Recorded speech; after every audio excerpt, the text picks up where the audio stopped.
Calvis, a shooter over there, he has an app on his phone that will tell you if something, even if it's, let's say, advertised as like organic or healthy, it will tell you how good or bad it is for your body based on some scale. It's like if you have deodorant and it has aluminum in it. Oh yeah, it you have like scan the barcode on things in the supermarket, and they'll tell you like what are the bad things in it. And I remember you talking to us last time you were here about the toe box having to be white because you didn't want the sunlight to be blocked or whatever. Yeah.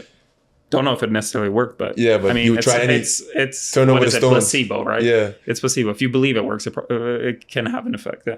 Did you go to any lengths to change deodorants, to change, I don't know, skin creams or like anything else crazy to improve your game or your life? I think I've seen like the video of this traveling. There was a moment where I was like just constantly struggling with like just my neck like getting locked, and you'd see these videos where I would almost push my jaw in one way and my eyes had to go the other way.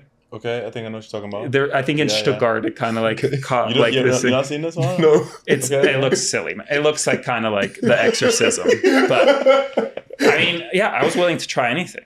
I mean, if I believe something could make me better, that like little bit, and for me to like the last years, it wasn't about always being better. It was like, could it just help me stay healthier longer, right? Longevity. So like. It becomes that question of like, what are you solving for and what are you trying to answer? And I think those kind of things. So yeah, I've tried it all. There was, I think my best year, I played with a Mouthguard. You know, like you see the NBA players, like people are telling me like, what's the benefit? I'm a person that's naturally like tense and like trying to like force situations. So it was just like, I was grinding my teeth too much, right? Okay. And then because I think the way it was explained, your jaw should like clamp down symmetrically, but since I had over the years like grinded down my teeth too much, it wasn't symmetrical. So like I was causing a disbalance in my jaw, which would cause a disbalance in my neck. And like if you believe like the neck is connected to everything and like just a chain reaction, it'll cause an imbalance. You know, all of a sudden I have no legs behind my serve and I can't get it past 80 miles an hour. You know, I think all those kind of things like I was willing to try. It could be like what kind of foods I was eating. I mean, you have the people around you. You surround yourself with the people you think are the best people to help you. And if you believe that, like wholeheartedly, if you don't believe that, I don't know if those people should be around you. Because I think it, like, if you have that doubt with the people, it doesn't make an effect over like a couple weeks, but it probably adds up over a long period of time. But if they are there saying, let's try this, I think you have to try it wholeheartedly and you have to give it the try. And then, you know, just like when I was looking to see what the top players were doing and I would try that with my team, like all those kind of things, there's other things you try and it might not always be your idea or like you're the originator of it, but you got to give it a try. I think the margins are so small. Like you're trying, none of these things all of a sudden make you a good tennis player out of nowhere, right? It's about just like the percentages. Yeah, it's just supplementary. Like it's just like that one extra day, you do that one extra rep. Your trainer tells you, hey, you got to do your bench press 8 times. You do that the 9th one, just because you know what? I think that the other guys, their trainer's probably telling them to do it 8 times. Mm-hmm. I know that doing 1 time 9 probably doesn't make a difference, but if I'm going to do this exercise 20 times this off season and I do that one extra one every single time, maybe it makes a differse when it comes down to it in an important moment of a match. And also maybe in a belief way, like I did the work. Yeah. You believe that you did more than the next person. Yeah. At the end of the day, like I always say, to be a good athlete, you have to have an ego. You have to think there's something about you that's better than the other person, right? You have to think either you're a better tennis player or there's something more special about you.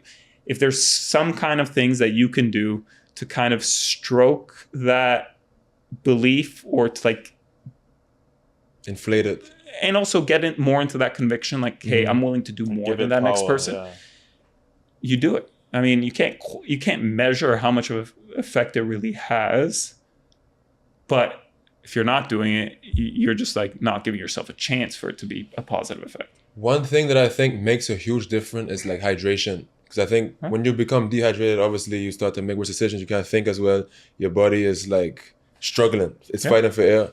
How did you hydrate? Because I know these days now... If you get to a moment, that even you feel thirsty, you're way behind. Yeah. Like that's like, hey, then you're just playing catch up the whole time. You have to like get ahead of these things. So it starts like 2 days before. So because these days now people have opened their minds to the salt part. Because I think for a long time, at least when I was young, people would say like avoiding salt and all kinds of things that cholesterol. Yeah, I mean sodium is the one that people are like, hey, sodium's bad for you. So like with relatively to how much we sweat. We sweat like, so much. You can't take enough sodium in. Yeah. So what were you doing during your playing, like while you're playing matches to make sure you're hydrated? I mean, I don't know if you're ever measuring it, but I would say like of like plastic bottles and stuff, I'm like a massive culprit of like just you're going like for me, my vice was sparkling water, right? Okay. Sparkling water has sodium, so it kind of helps in that sense. But it kind of I always loved soda growing up, so it was my way of like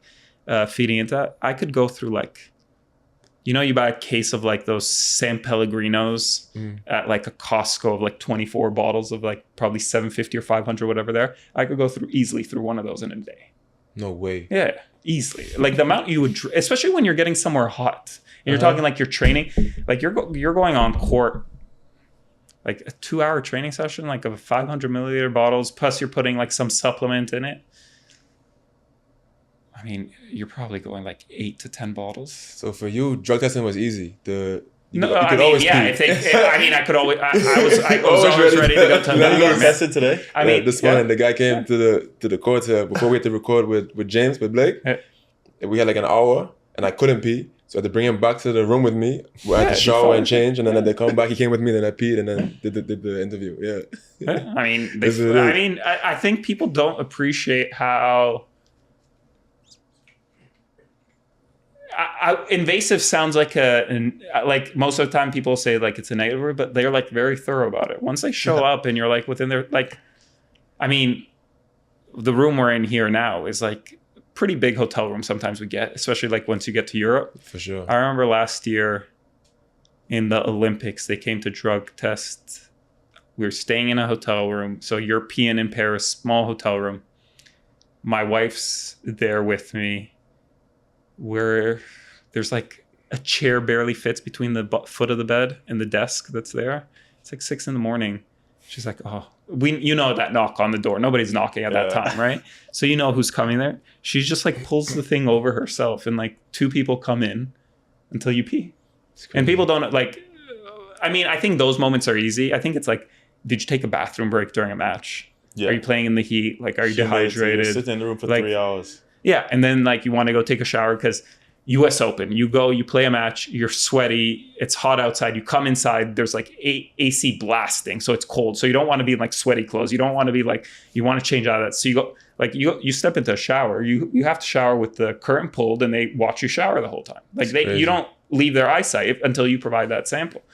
So yes, it's uncomfortable to like recite it and tell it to people. But if you're like, hey, do I think the system's fair and is it as effective as it could be, like considering the resources and that kind of stuff? Yeah, I think it just like kind of levels out a lot of those aspects that you could be concerned about. Like, hey, how could somebody think to get around this stuff? Yeah. I was in Drummondville and I finished a match. I lost. They were like, come do it like normal, Yeah.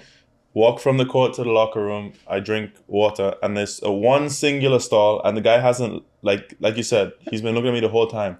I go in the stall and I stand and the stall's open, my back's to him, and he goes like, turn 90 degrees. And I'm like, bro, you think I'm prepared for this? Like, you think, You gotta see it. You gotta see the process. It's also some people are more relaxed. Like, I find like the ones when they come, they test you at home, like the random ones, just because they're not like the ones that come to a tournament, they're probably like grabbing like 70 people or 60 people. So they're just like, okay, let's just get this done. Because also, these are volunteers most of the time. Exactly. So most people like, when people get upset with them, I'm like, these are people that love tennis. They're volunteering. This is their way that they just get to watch some tennis out of it. Yeah. And they get to enjoy the tennis and they get to be around. They're not like, hey, it's a win to see this guy go to the back. They're like, no, I get to be around the tennis tournament. When he told me turn 90 degrees, I said, buddy, take me on a date first. No, but like this clip, if you want to watch the full episode, the link is in the description down below.